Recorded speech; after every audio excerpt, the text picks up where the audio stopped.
ಹೀಗೆ ಒಂದಿನ ರಾತ್ರಿ ಊಟ ಮುಗಿಸಿ ಗಂಡಸರೆಲ್ಲ ತೋಟದಲ್ಲಿ ವಾಕಿಂಗ್ ಮಾಡ್ತಿರುವಾಗ ಹೆಂಗಸರು ಹಾಲ್ನಲ್ಲಿ ಮಾತಾಡ್ತಾ ಕೂತಿದ್ರು. ಲಾರಿ ಬೇಗ ನಿದ್ದೆ ಹೋಗ್ತಾಳೆ. ಪಾಪು ಕೂಡ ಸಮಯದಲ್ಲಿ ಬೇಗ ಮಲಗಿಬಿಡೋದ್ರಿಂದ ರೂಮ್ನಲ್ಲಿ ಅವಳಿಗೆ ಜೋಗುಳ ಹಾಡ್ತಾ ದಿನಾಲು ಪಾಪು ಜೊತೆ ಮನೆಯವ್ರ ಜೊತೆ ಸಮಯ ಕಳೆದು ಹೋಗ್ತಿದೆ. ತಾರಕ್ ಜೊತೆ ಮನಸ್ಸು ಬಿಚ್ಚಿ ಮಾತಾಡೋದು ಕೂಡ ಆಗ್ತಿಲ್ಲ. ಅವನೇನು ತಡರಾತ್ರಿ ಬರ್ತಿದ್ರೆ ನಾನು ಹೇಳೋ ಅಷ್ಟೆಲ್ಲ ಒಟ್ಟು ಹೋಗ್ತಾನೆ. ಒಂದೊಂದು ಸಾರಿ ಇದ್ರೂ ಪಾಪು ಜೊತೆ ಸಮಯ ಮುಗಿದು ಹೋಗುತ್ತೆ ವಿನಃ ಮೊದಲಿನ ಥರ ನನ್ನ ಜೊತೆ ನಿಜವಾಗ್ಲೂ ಇರ್ತಿಲ್ಲ ಅಂತ ಅವಳ ಹೆಣ್ಣು ಮನಸ್ಸು ಬೇಸರದಿಂದ ನೋವು ಪಡ್ತು. ಲೈಫ್ ಯಾವತ್ತೂ ಒಂದೇ ಥರ ಇರೋದಿಲ್ಲ ಅಂತ ಅವಳಿಗೂ ಗೊತ್ತು. ಕಾಲದ ಜೊತೆ ಋತುಗಳು ಹೇಗೆ ಬದಲಾಗುತ್ತವೋ ಮನುಷ್ಯನ ಜೀವನದಲ್ಲೂ ಹಾಗೆ ಬದಲಾವಣೆಗಳು ಆಗ್ತಾ ಇರುತ್ತವೆ. ಮದುವೆಗೆ ಮುಂಚೆ ಇದ್ದ ಲೈಫ್ ಈಗಿಲ್ಲ, ಮದುವೆ ಆದ ಹೊಸದಲ್ಲಿದ್ದ ಸಮಯ ಈಗಿಲ್ಲ.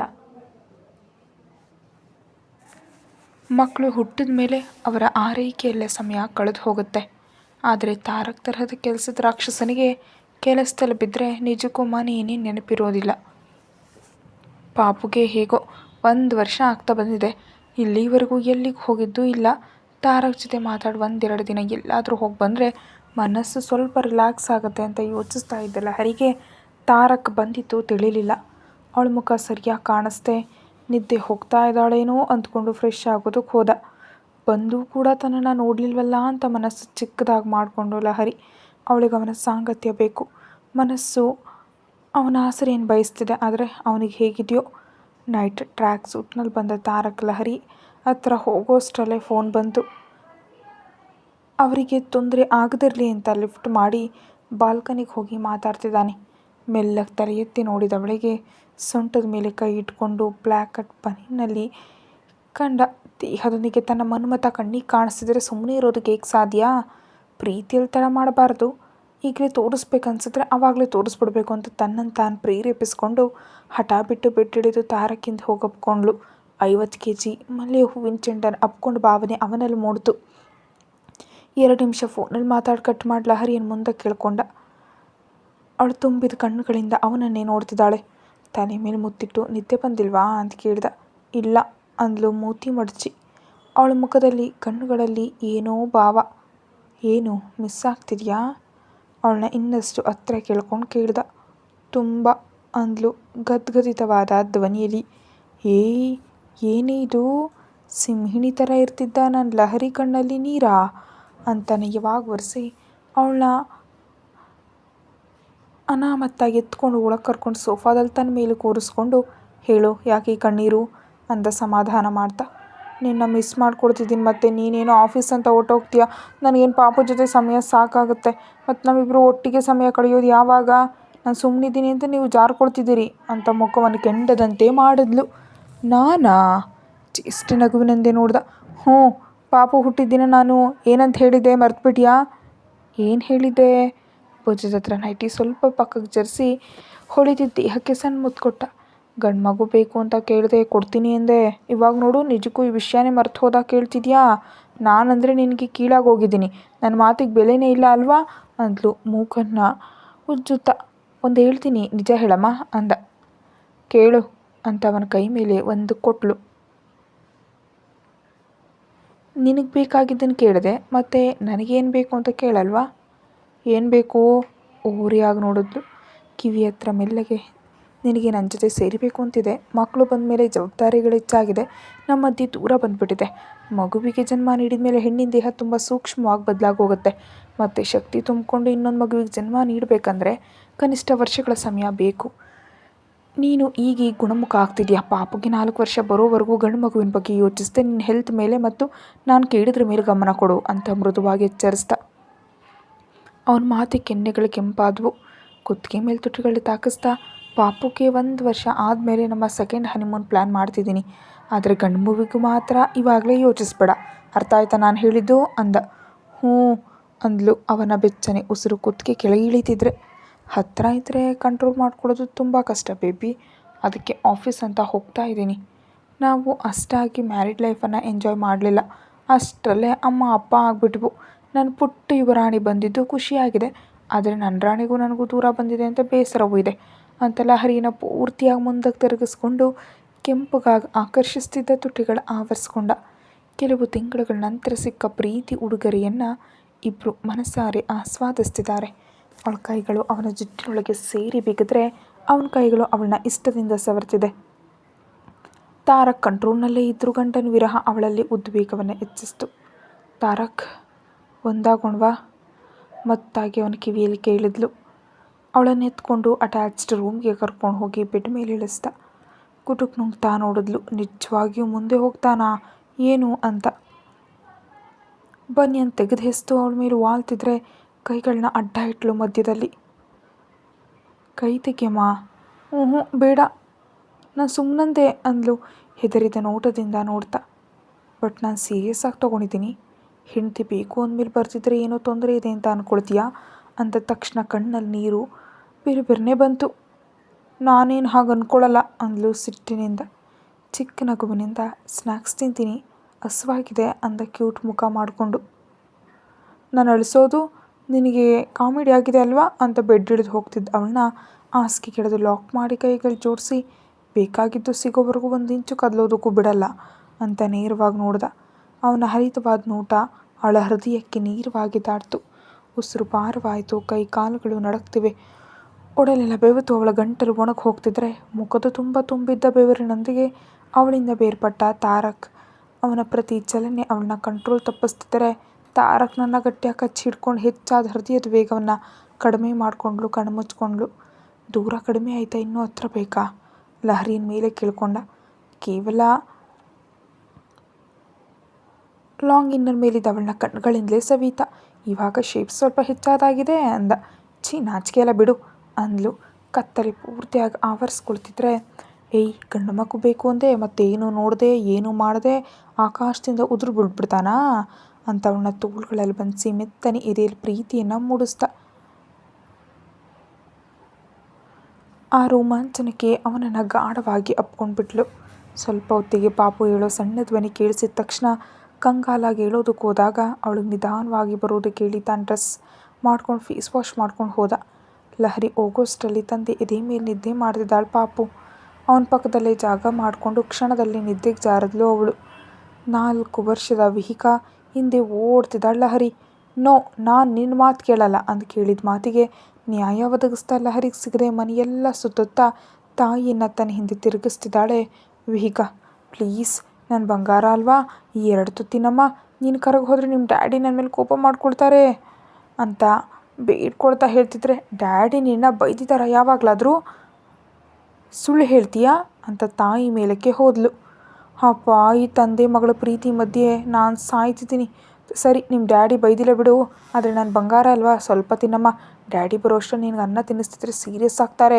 ಡ್ಯಾಡಿಯಿಂದ ಬೈಸ್ಕೊಂಡು ಅಮ್ಮನ ಅಳಿಸ್ತೀಯಾ ಅಂತ ಲಹರಿ ಮೂತಿ ಉಬ್ಬಿಸ್ಕೊಳ್ತಿದ್ರೆ ಬುದ್ಧಿವಂತ ಮಗುವಿನಂತ ಬಂದು ತಾಯಿ ಮುಂದೆ ನಿಂತ್ಕೊಂಡ್ಳು. ನನ್ನ ಬಂಗಾರ ತಂದೆ ಥರಾನೇ ಗಲಾಟೆ ಮಾಡುತ್ತೆ, ಆದರೆ ನಾನು ಸ್ವಲ್ಪ ಬೇಸರ ಮಾಡಿಕೊಂಡ್ರೆ ನೋಡೋದಕ್ಕಾಗಲ್ಲ ಅಂತ ಅವಳು ನಿಂತ್ಕೊಂಡು ಟೆರೇಸ್ ಮೇಲೆ ಕರ್ಕೊಂಡು ಹೋಗಿ ಚಂದ ಮಾಮನನ್ನ ತೋರಿಸ್ತಾ ಅನ್ನ ತಿನ್ನಿಸ್ತಿದ್ದಾಳೆ ಲಹರಿ. ಸ್ವಲ್ಪ ಹೊತ್ತಿಗೆ ಇಬ್ಬರನ್ನು ಸುತ್ತುವರೆದ ಕೈಗಳಿಗೆ ಒಬ್ಳು ಹಾಯ್ ಡ್ಯಾಡಿ ಅಂತ ನಗ್ತಾ ಹಿಂತಿರುಗಿದ್ರೆ, ಹೀಗೆ ಸಡನ್ನಾಗಿ ಯಾಕೆ ಎದುರಿಸ್ತೀರಿ ಅಂತ ಚಿಕ್ಕ ಕೋಪ ಮಾಡಿಕೊಂಡ್ಳು ಲಹರಿ. ಡ್ಯಾಡಿ, ಮಮ್ಮಿ ಏನು ಇಷ್ಟೊಂದು ಹೆದರ್ಪುಕ್ಲಿ ಥರ ಇದ್ದಾಳೆ? ಇಷ್ಟು ಸಣ್ಣ ಸರ್ಪ್ರೈಸ್ಗೆ ಯಾರಾದರೂ ಹೆದರ್ತಾರಾ ಅಂತ ಎತ್ಕೊಳ್ಳೋದು ಕೈ ಚಾಚಿದ್ಲು ವಿಹಿಕಾ. ಅವಳನ್ನ ಎತ್ಕೊಂಡು ಲಹರಿ ಸೀರೆ ಕೊಂಕಿನಿಂದ ಮೊಸರನ್ನ ಅಂಟಿದ ಮೂತಿನ ಒರೆಸಿ, ನಿಮ್ಮ ಮಮ್ಮಿಗೆ ಎಷ್ಟು ಧೈರ್ಯ ಇದೆಯೋ ಅಷ್ಟೇ ಭಯಾನೂ ಇದೆ ಬೇಬಿ. ಚಿಕ್ಕ ಚಿಕ್ಕ ವಿಷಯಗಳಿಗೆ ಎದುರು ಹೋಗ್ತಾಳೆ, ದೊಡ್ಡ ದೊಡ್ಡ ನಿರ್ಧಾರಗಳನ್ನ ಮಾತ್ರ ಈಸಿಯಾಗಿ ತೊಗೊಳ್ತಾಳೆ ಅಂತ ಹಿಂದೆ ಅಪಘಾತವಾಗಿಬಿಟ್ಟು ಹೋಗಿದ್ದನ್ನು ನೆನಪು ಮಾಡಿ ಚೇಷ್ಟೆ ಮಾಡಿ ನಗ್ತಾ ಮೂತಿಯನ್ನು ತಿರುಗಿಸಿದ್ಲು ಲಹರಿ. ಬೌಲ್ ನೋಡ್ದ, ಪೂರ್ತಿ ಖಾಲಿಯಾಗಿದೆ. ಲಹರಿ ಕಡೆ ಒಂದು ತೃಪ್ತಿ ನಗು ನೀಡಿ,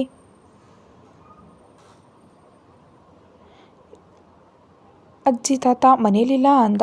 ಅಜ್ಜಿ ಯಾರೋ ಫ್ರೆಂಡ್ ಮೊಮ್ಮಗಳ ಮದುವೆ ಇದೆ ಅಂತ ಹೋಗಿದ್ದಾರೆ ಡ್ಯಾಡಿ, ನಾಡಿದ್ವರೆಗೂ ಬರಲ್ವಂತೆ ಅಂದ್ಲು. ತನಗೆಲ್ಲ ಇನ್ಫಾರ್ಮೇಷನ್ ಗೊತ್ತು ಎಂಬಂತೆ ದೊಡ್ಡದಾಗಿ. ಹೌದಾ ಅಂತ ಲಹರಿಯನ್ನು ನೋಡ್ದ. ಅವರಿಬ್ಬರು ನೋಡ್ದ. ಹ್ಯಾಂಡ್ ವಾಶ್ ಮಾಡ್ಕೊಂಡು ಕೆಳಗೆ ಹೋಗ್ತಿದ್ದ ಅವಳ ಉದ್ದನೆ ಜಡೆ ಹಿಡಿದು ಹಿಂದಕ್ಕೆ ಕೆಳ್ದ. ಅಯ್ಯೋ ಅಬ್ಬ ಬಿಡು ತಾರಕ್, ಜಡೆ ಹಿಡಿದ್ರೆ ನನಗೆ ಕೋಪ ಬಂದುಬಿಡುತ್ತೆ ಅಂದ್ಲು. ಮಮ್ಮಿ, ಇಷ್ಟು ಲಾಂಗ್ ಹೇರ್ ಯಾಕೆ ನಿನಗೆ ಕಟ್ ಮಾಡಿಸ್ಕೊ, ಸ್ಕೂಲ್ನಲ್ಲಿ ನನ್ನ ಫ್ರೆಂಡ್ಸ್ ಮಮ್ಮಿಯೆಲ್ಲ ಹೇರ್ ಶಾರ್ಟ್ ಆಗಿರುತ್ತೆ ಅಂತ ಸಲಹೆ ಕೂಡ ಕೊಟ್ಲು. ವಿಹಿಕಾ ಅಂದ ತಕ್ಷಣ ಹೆದರಿಕೆಯಿಂದ ತಾರಕ್ನ ನೋಡಿದ್ಲು ಲಹರಿ. ಅವನು ಕೂಲಾಗಿದ್ದ. ಮಗಳು ಮಾತಂದಿದ್ರಿಂದ ಸರಿ ಹೋಯಿತು. ಅದೇ ನಾನೇನಾದರೂ ಅಂದಿದ್ದರೆ ಈ ಹೊತ್ತಿಗೆ ಆಕಾಶ ಭೂಮಿ ಒಂದು ಮಾಡ್ತಿದ್ದು ರಾವಣ ಮಹಾರಾಜ ಅಂತ ಅಂದ್ಕೊಂಡ್ಲು. ಸ್ವಾಮಿ, ನಿಮ್ಮ ಮಗಳು ಏನೋ ಕೇಳ್ತಿದ್ದಾಳೆ, ಒಂದು ಸಾರಿ ನೋಡಿ ಅಂತಂದು. ಬೇಬಿ, ನನಗೆ ಮಮ್ಮಿ ಲಾಂಗ್ ಹೇರ್ ಅಂದರೆ ಇಷ್ಟ ಕಣಮ್ಮ. ನಿನಗೆ ಇಷ್ಟ ಇಲ್ವಾ ಅಂದು ಕ್ಯೂಟಾಗಿ ಫೇಸ್ ಎಕ್ಸ್ಪ್ರೆಷನ್ಸ್ ಇಟ್ಟು. ನಿಜಾನ ಡ್ಯಾಡಿ, ಮತ್ತು ನನಗೆ ಯಾವತ್ತೂ ಹೇಳಲೇ ಇಲ್ಲ ಅಂತ ಕಣ್ಣು ಮಿಟುಕ್ಸಿದ್ಲು. ಹೇಳಲಿಲ್ಲ ಆದರೆ ನನಗೆ ಉದ್ದನೆ ಜಡೆ ಅಂದರೆ ತುಂಬ ಇಷ್ಟ. ಕಟ್ ಮಾಡಿದ್ರೆ ಅವಳನ್ನ ಅಲ್ಲೇ ಕೊಂದುಬಿಡ್ತೀನಿ ಅಂದ.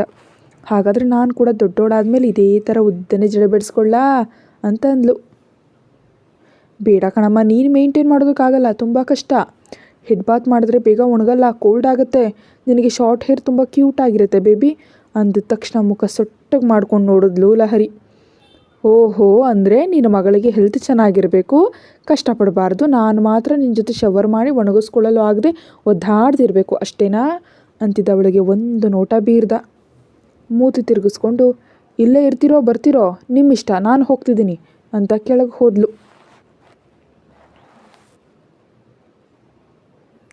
ಕೋಪ ಮಾಡಿಕೊಂಡ್ರು ಡ್ಯಾಡಿ ಅಂದ್ಲು. ಹಾಂ, ಅಮ್ಮ ಕ್ಯೂಟಾಗಿರ್ತಾಳೆ ಕಣಮ್ಮ ಆ ರೀತಿ ಆದರೆ ಅಂದ.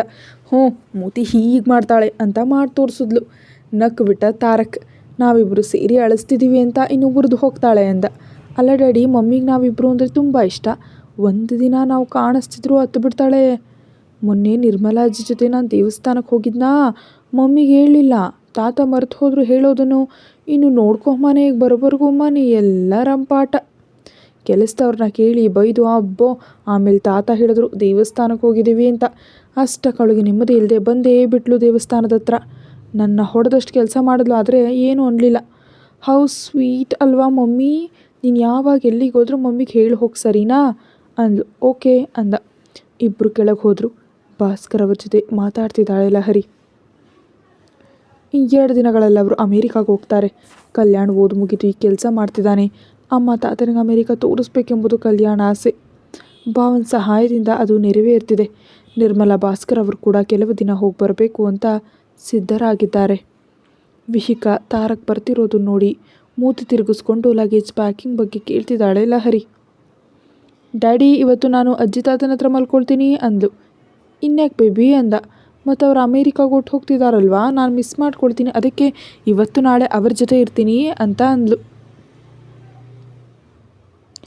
ನಿಂಗೇನು ತೊಂದರೆ ಇಲ್ಲ ಕಣಮ್ಮ, ನಿನ್ನನ್ನು ನಾನು ಮಿಸ್ ಮಾಡ್ಕೊಳ್ತೀನಲ್ಲ ಅಂದ. ಮುಂಜಾನೆ ಬಂದುಬಿಡ್ತೀನಿ, ನಿನಗೆ ಬೆಟ್ಕಿಸ್ಕೊಡ್ತೀನಿ ಅಂದ್ಲು ಕಣ್ಣುಗಳನ್ನ ದೊಡ್ಡದಾಗಿ ಮಾಡ್ದ. ಪಾಪುನ ಕರ್ಕೊಂಡು ಒಟ್ಟು ಹೋದರು ಭಾಸ್ಕರ್ ಅವರು. ತುಟಿ ಕಚ್ಚಿ ಹೋಗಲು ನೋಡ್ತಿದ್ದ ಲಹರಿ ಸೀರೆ ಹಿಡಿದು ಹಿಂದೆ ಕೆಳೆದು, 4 ವರ್ಷಗಳಿಂದ ನಿನಗೊಂದು ಮಾತು ಕೊಟ್ಟಿದ್ದೆ, ನೆನಪಿದೆಯಾ ಅಂದ. ಏನೋ ಅಂದ್ಲು ಹೆದರಿಕೆಯಿಂದ ನೋಡ್ತಾ. ಗಂಡ್ಮಗು ಬೇಕು ಅಂತ ಅಂದಿದ್ದೆ, ಮರೆತುಬಿಟ್ಯಾ? ಅಯ್ಯಯ್ಯೋ, ನಾಳೆ ಅವನು ಹುಟ್ಟಿದ ಮೇಲೆ ಈ ಮಾತು ತಿಳಿದ್ರೆ ಇವಾಗೇನಾದರೂ ಇದೆಯಾ ಅಂತಿದ್ರೆ ಕಣ್ಣುಗಳಲ್ಲಿ ಒಂದು ನಿಮಿಷ ನಾಚಿಕೆ ಆವರಿಸ್ತು. ಇವತ್ತು ನಾಳೆ ವಿಹಿಕಾ ಅಜ್ಜಿ ಮತ್ತು ತಾತನ ಹತ್ರ ಮಲ್ಕೊಳ್ತೀನಿ ಅಂತ ಅಂದಿದ್ದಾಳೆ. ಈ 2 ದಿನಗಳು ನಿನಗೆ ನಿದ್ದೆ ದೂರ ಆಗುತ್ತೆ, ಡಿನ್ನರ್ ತೊಗೊಂಡು ಮೇಲಕ್ಕೆ ಬಾ, ಅಷ್ಟರಲ್ಲಿ ಫ್ರೆಶ್ ಆಗಿ ಬರ್ತೀನಿ ಅಂತ ರೂಮಿನೊಳಗೆ ಹೊರಟೋದ. ಏನೂ ಬದಲಾಗಿಲ್ಲ, ಅದೇ ರೀತಿ ತುಂಟಾಟ ಅಂತ ಮುದ್ದಾಗಿ ಅಂದ್ಕೊಂಡು ಹೋಗ್ತಾ ಅವನು ಹೇಳಿದಂತೆ ಲೈಟಾಗಿರೋ ಡಿನ್ನರನ್ನು ತಗೊಂಡು ಮೇಲಕ್ಕೆ ಹೋದ್ಲು. ಅವಳು ಹೋಗೋಷ್ಟರಲ್ಲೇ ಬಂದ. ಓಹೋ, ಹೊಸ ಮದುಮಗನ ಥರ ಏನು ಹಾವಭಾವ ತೋರಿಸ್ತಿದ್ದೀರಿ ಅಂತ ಲಹರಿ ಹೋಗ್ತಿದ್ರೆ, ಹಾವಭಾವ ತೋರಿಸೋದಕ್ಕೆ ಹೊಸ ಮದುಮಗನೇ ಆಗಬೇಕಾ, ಗಂಡಸಾದರೆ ಸಾಕು ಅಂತ ಕುತ್ತಿಗೆ ಮೇಲೆ ಮುತ್ತಿಟ್ಟು ಲಹರಿ ಸೊಂಟ ಹಿಡಿದು ಮುಂದೆ ಕೇಳ್ಕೊಂಡ. ಗುಲಾಬಿ ಬಣ್ಣದ ಸೀರೆ, ಗೋಲ್ಡ್ ಕಲರ್ ಬ್ಲೌಸ್, ತಲೆಯಲ್ಲಿ ಮಲ್ಲಿಗೆ ಹೂವು, ಹಣೆ ಮೇಲೆ ಬಟಾಣಿ ಕಾಳಿನಷ್ಟು ಕುಂಕುಮದ ಬೊಟ್ಟು. ನಿಜವಾಗಿಯೂ 90ರ ದಶಕದ ಹೀರೋಯಿನ್ ಥರ ಇದೆಯಲ್ಲ ನೀನು. ಎಷ್ಟು ನೋಡಿದ್ರೂ ತೃಪ್ತಿನೇ ಇಲ್ಲ, ಇನ್ನೂ ಹಾಗೆ ನೋಡ್ತಾನೇ ಇರಬೇಕಂತ ಅನಿಸುತ್ತೆ. ಇವಾಗಿನ ಜನ್ರೇಷನ್ನಲ್ಲಿ ತಾಳಿ ಕಾಲುಂಗ್ರ ಇಲ್ಲದೆ ಫ್ಯಾಷನ್ ಅಂತ ಇರ್ತಾರೇನೋ ಅಂದ್ಕೊಂಡೆ, ಆದರೆ ನೀನು ನನ್ನ ಮನಸ್ಸಿಗೆ ತಕ್ಕ ಹಾಗೆ ನಡ್ಕೊಳ್ತಿದ್ಯಾ ಅಂತ ತುಂಟ ನಗುವಿನಿಂದ. ಇನ್ನೊಂದು ಹೆಣ್ಣು ನೆನಪಾಗಲಿಲ್ವೇ ಅಂದ ಅವಳನ್ನ ರೇಗಿಸ್ತಾ. ನಿನ್ನನ್ನು ಅಂತ ಎದೆ ಮೇಲೆ ತನ್ನ ಪುಟ್ಟ ಮುಷ್ಟಿಯಿಂದ ಹೊಡಿತಿದ್ರೆ ಮುತ್ತಿಟ್ಟು, ಡ್ರೆಸ್ ಮಾಡ್ಕೊಳ್ಳೋದು ಅವಸರನಾ ಬೇಬಿ ಅಂದ. ಹೋಗು ಅಂತವನ್ನ ತಳ್ಳಿ ಓಡ್ತಿದ್ದವಳನ್ನ ಹೋಗೋದಕ್ಕೆ ಬಿಡದೆ ಹಿಂದಕ್ಕೆ ಕೇಳ್ಕೊಂಡ.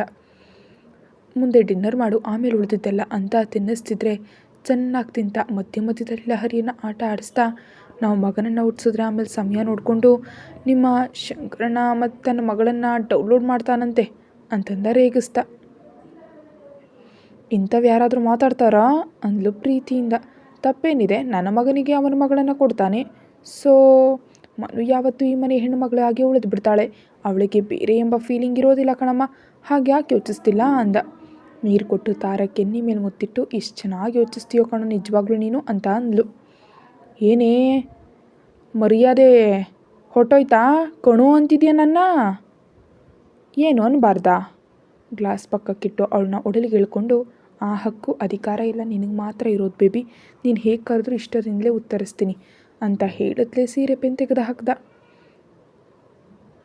ಎತ್ತರದ ಪರ್ವತಗಳು ಅವನ ಕಣ್ಣುಗಳಿಗೆ ಹಬ್ಬವನ್ನು ಉಂಟು ಮಾಡ್ತಿದ್ರೆ ಅವಳನ್ನ ಪೂರ್ತಿಯಾಗಿ ಒಪ್ಕೊಂಡ. ಒಬ್ಬರ ಪಾದಗಳು ಇನ್ನೊಬ್ಬರ ಪಾದಗಳನ್ನ ಹೆಣೆದುಕೊಂಡ್ರೆ ಇಬ್ಬರ ಕೈಗಳು ದೇಹಗಳು ಸೇರಿದ್ವು. ಅಷ್ಟರವರೆಗೂ ಬಳಸ್ತಿದ್ದ ಸುರಕ್ಷತಾ ಕ್ರಮಗಳೆಲ್ಲ ಆ ರಾತ್ರಿಯಿಂದ ದೂರವಾದವು. 2 ದಿನಗಳ ನಂತರ ನಿರ್ಮಲಾ ಅವರು ಭಾಸ್ಕರ್ ಅವರು ಅಮೇರಿಕಾಕ್ಕೆ ಹೋದರು. ಮದುವೆಗೆ ಹೋಗಿದ್ದ ಕಸ್ತೂರಿ ವಾಸುದೇವ್ ಅವರು ಬಂದರು. ಆದರೆ ಅಮೇರಿಕಾಕ್ಕೆ ಹೋದವರು 3 ತಿಂಗಳಿಗೆ ವಾಪಸ್ ಬಂದರು. ಲಹರಿ ಮತ್ತೆ ಅಮ್ಮ ಆಗ್ತಿದ್ದಾಳೆ ಅಂತ ತಿಳಿದು 9 ತಿಂಗಳುಗಳ ನಂತರ ಮುದ್ದಾದ ಗಂಡು ಮಗುವಿಗೆ ಜನ್ಮ ನೀಡಿದ್ಲು ಲಹರಿ. ಮಗು ಅಚ್ಚು ಲಹರಿ ಥರಾನೇ ಬೆಳ್ಳಗೆ ಮುದ್ದಾಗಿದೆ. ಆಗ ಬಂತು ಲಹರಿಗೆ ನಿಜವಾದ ಸಮಸ್ಯೆ. ಮಗುವಿಗೆ ಏನು ಹೆಸರು ಇಡಬೇಕು ಅಂತ ಯೋಚಿಸ್ತಾನೆ ದಿನಗಳು ಕಳೆದು ಹೋಗ್ತಾ ಇದ್ವು. ಏನೇ ಅಷ್ಟೊಂದು ಯೋಚನೆ ಮಾಡ್ತಿದ್ಯಾ? ಈ ಸಾರಿ ಮತ್ತೆ ಪಾಪು ಬೇಕಾ ಅಂದ ಆಫೀಸ್ಗೆ ರೆಡಿ ಆಗ್ತಿದ್ದ ತಾರಕ್. ಅಮ್ಮೋ, ಇನ್ನು ನನಗೆ ಶಕ್ತಿನೇ ಇಲ್ಲ ಸ್ವಾಮಿ ಅಂದ್ಲು. ತಲೆ ಮೇಲೆ ಮೆಲ್ಲಗೆ ತಟ್ಟಿ, ನಿನಗೆ ಶಕ್ತಿ ಇದ್ದರೂ ಇನ್ನೂ ಚಾನ್ಸ್ ಇಲ್ಲ ಬಿಡು, ಆಪ್ರೇಷನ್ ಆಗೋಗಿದೆಯಲ್ಲ ಅಂದ. ಹೌದಲ್ವಾ ಅಂತಕ್ಕೂ ಮಗುವಿಗೆ ಏನು ಹೆಸರಿಡೋಣ ಅಂದ್ಲು. ನೀನೇ ಅಂದ್ಯಲ್ಲ, ನನ್ನ ಮಗ ನನ್ನ ಹೆಸರು ನನ್ನಿಷ್ಟ ಅಂತ ಇಟ್ಕೋ ಹೋಗು, ನನ್ನನ್ನು ಯಾಕೆ ಕೇಳ್ತೀಯಾ ಅಂದ.